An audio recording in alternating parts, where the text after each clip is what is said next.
Every 3 or 4 years we try and replace our ambulances with new units. They take a lot of wear and tear. These new ambulances have some very cool new features. Probably most important is they have a hydraulically actuated, electronically controlled suspension. So what that means is it really smooths out the bumps in a very sophisticated way. And why that is important is we transport a lot of patients with injuries like broken bones.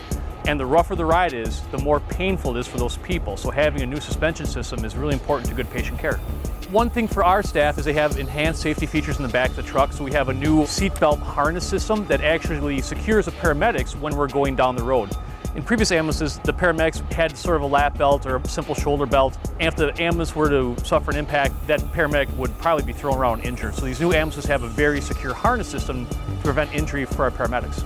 This is important to us because that back of our ambulance is like our office. It's where we work, it's where we do what we are trained and what we love to do.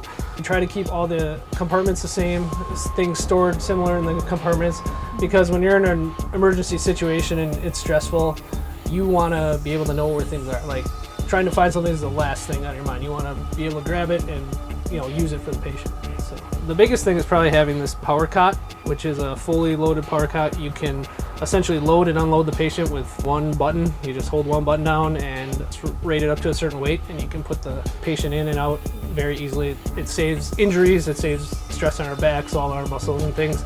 So these are the first ambulances we have that have these built right into it.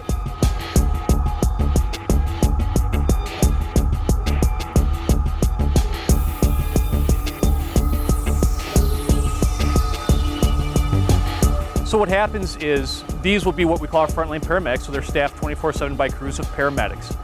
Then the ones that we replace get moved into a secondary unit. So we have what are called cross-staff paramedic units. That means if we need more than 3 ambulances, say there, for example, be a big car crash on Highway 41, we then will put firefighters into those extra ambulances, so we now can provide 6 ambulances right away.